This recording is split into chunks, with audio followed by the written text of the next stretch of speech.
Well, hi there. Thanks for tuning in.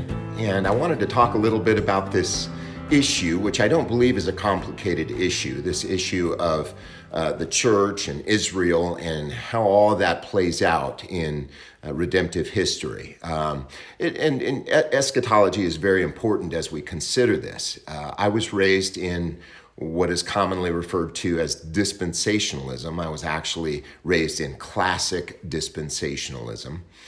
Which essentially teaches that, and some of you were raised in it, essentially teaches that there would be this rapture of the church and followed by a 7-year period of tribulation. And then at the end of that 7-year period, during this 7-year period, 144,000 Jews would come to Christ. And mind you, this was to be in our future, right? And so 144,000 Jews would come to faith in Jesus Christ, and then they would, at the end of that 7-year period, they would enter into this millennial kingdom and populate this millennial kingdom. Now, of course, the resurrection would take place at the end of that 7-year period, the resurrection of the righteous, right? That would be the second coming. And then we would go through this 1,000-year period called the millennial kingdom. And during this period, all those who had come to Christ during this tribulation period were on the earth. And those of us who were raptured were in this city that was, in this heavenly situation where we were above the earth. There was this weird, it was just very, very funky. There's no real rhyme or reason to it, but I believed it emphatically. And the issue is that the church, what happened in the first century was this. So according to dispensationalism, so Christ came to be king, okay, and contrary to all the beautiful Christmas texts, I hope you've watched some of the videos, some of my Christmas hermeneutics videos and my Christmas message that I gave at Covenant Community Church up in Montana. I hope that you would really just take those Christmas texts and take them in and assimilate them and understand Christ to be your king. Now that you're not waiting for Christ to be king. He is king now over his kingdom, over his church. Of course, he's sovereign ruler over all the earth. He always has been that. But then there is the heavenly kingdom over which he rules, which is in our hearts, the kingdom that dwells in us. The kingdom of God is within you, as Luke 17 tells us. But in dispensationalism, what they taught was that the church replaced you had this Old Testament Israel, and then suddenly you had this group of people that we call the church, and they were an interim period, okay? They were an interim period for, who knows, thousands of years. It could have been 2,000, which we've made it to that point. It could go on for another 2,000 or 10,000 or 20,000 years. They wouldn't say that. They would say, of course, that we're in the last days now and that it's about to happen. And of course, for all futurism, it's always about to happen. It's always imminent, right? But then you have, so that's not replacement theology. That's more they would keep the distinction. You would have the church, and this is during this interim period. This is before this so-called rapture. You have this church in this interim period, but then you also have Israel. Okay, that you have this chosen nation, a piece of real estate populated by real Jews or real Israelites, Israelis as we might call them today. And there was this distinction that they made that goes on through this whole interim period, or this what they call the church age, which they would describe as a temporal age. But we know Ephesians 3:21 says, "To him be glory in the church, age without end." The church age is eternal. It goes on and on and on. Isaiah 9, verse 6 and 7, very clear about that. So the point I'm trying to make is this.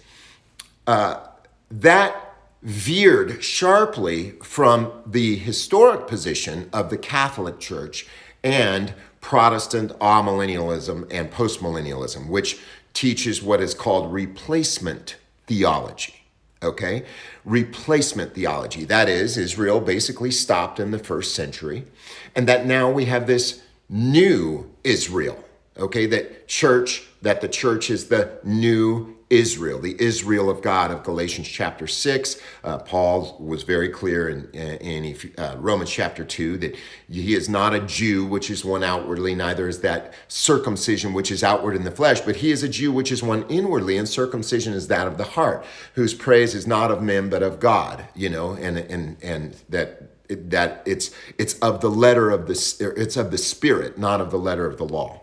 Okay, so that's sort of the amillennial Protestant and Catholic view, and what we call replacement theology. Well, what's nice about fulfillment is that it brings resolution to those problems. It doesn't teach dispensationalism, and it doesn't teach replacement theology. What fulfillment teaches is this: that Christ did not fail, and that under the Old Testament, you had a group, a period called the Old Testament age, populated by what is known as the congregation. The congregation. They were all Israelite, and they were the Old Covenant people of God.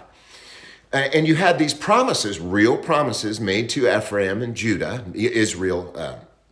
Ephraim and Joseph, Israel and Judah, the northern kingdom and the southern kingdom. And there were these promises of this new covenant that he would make. Now, of course, Paul is very clear that Gentiles would be united into them. They would be partakers of his promise in Christ. How? By the gospel. True Gentiles, real Gentiles, non-Israelite, real Gentiles. Paul makes that very, very clear in Ephesians chapters 2 and 3. So what happens is, with fulfillment is this. Remember, Jesus said, "Upon this rock will I build my church." God says he would pour out his Spirit on all flesh. We see this in Joel in chapter 2, and we also see this in Ezekiel chapter 36, that God would pour out his Spirit. We know this was fulfilled at Pentecost. That was the beginning of the church, the New Testament church, which is a spiritual organism. Okay? We have to understand the difference. Regeneration is a New Testament concept. Read Ezekiel chapter 36. It's very clear that regeneration, the washing, the showers of blessings, the taking out of the stony heart and replacing it with a heart of flesh, that is a new covenant reality. And reformers get this wrong. They get this wrong so many times. Please look at my article at eschatology.com/regeneration.html. It's called The Timing of Regeneration. I go to great lengths to show this. And it doesn't reduce the doctrine of total depravity. You just have to understand this within covenantal terms. Okay? It's very, very important, but I believe it's very, very simple. It was to take place during this time of regeneration, or what the Bible calls the Reformation, not in the 1500s and 1600s, but the real Reformation in the first century. So Pentecost happens, the Spirit gets outpoured, and you say, how do you know that? Well, the Bible says this: "He who believes on me, out of his belly shall flow rivers of living water." John chapter 7, "This spoke he of the Holy Spirit, which was not yet given, for he was not yet glorified." Well, the whole purpose of the Spirit coming down was to create now a heavenly organism. It's no longer an earthly covenantal, old covenantal organism. It is now a heavenly organism. And so what happens is the church actually is now the New Testament congregation. One was earthly and national under an old covenant law of sin and death. The other is a new covenant, heavenly, spiritual country. The Bible says Abraham looked for a better country, a heavenly country, which the Bible says we've come to that heavenly country. We are in that heavenly Jerusalem. Hebrews chapter 12, verse 22, very clear. So we are now the heavenly country. We are now the new Israel of God. Yes, Galatians chapter 6 teaches that the church is the new Israel, the new covenant Israel. Jesus says, you are a city set up on a hill. You're a heavenly city. The earthly city, or the Jerusalem that now is, which then was, of course, as Paul says in Galatians 4 and 5, that was the earthly Jerusalem. But we are the Jerusalem from above. which is the mother of us all. That is the church, the true church of believers all over. Universally speaking, believers all over are part of that new church, that new kingdom, that spiritual organism. So it's not so much, it's not as the amillennialists teach it and the postmillennialists, which is it's just dreadfully wrong. And it's certainly not dispensationalism, which is equally, if not more so, dreadfully wrong. What it is that we are now the kingdom of God, a heavenly kingdom. Jesus said the kingdom of God will be taken from you, which was a national kingdom, and given to a nation, a new nation. You are a holy nation, a royal priesthood. Right? He has made us kings and priests unto our God by his blood. This is a new kingdom that is built up of those who are the sons of Abraham, right? The Bible says as many as are of faith, these are the sons of Abraham. These are the children of Abraham. And again, Paul said he is not a Jew, which is one outwardly. You are Jewish inwardly. It has nothing to do with DNA.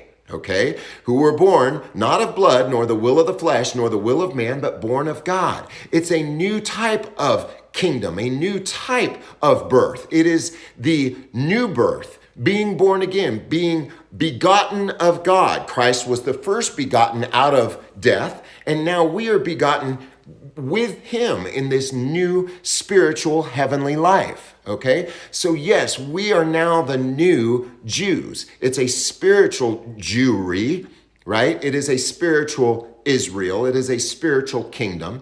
The church, the body of Christ, Israel, Jews, now all that is new covenant, is framed within new covenant heavenly language. That's why Paul said, for the things which are seen, old covenant things, 2 Corinthians 4:18, the things which are seen are temporal, old, national, physical temple, temporal high priest who had to change over and over by reason of death, right? Christ is the eternal high priest. Old altar, old sacrifices. We have a better sacrifice in Christ, okay? Old Jerusalem, physical. Everything is heavenly now, okay? That's all it is. The Bible is about old and new.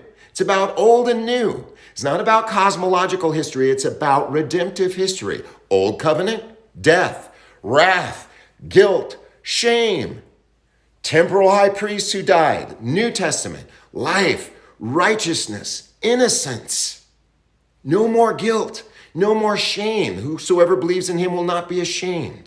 Okay, this is what we are in now. This is the economy of the new covenant kingdom. It is spiritual. It is eternal. We do not look upon the things which are seen, for the things which are seen are temporal, but we look upon the things which are unseen. For the things which are unseen, we look upon the things. That's what he says. We actually look upon, what kind of looking is this? It's a spiritual looking. It's a spiritual seeing.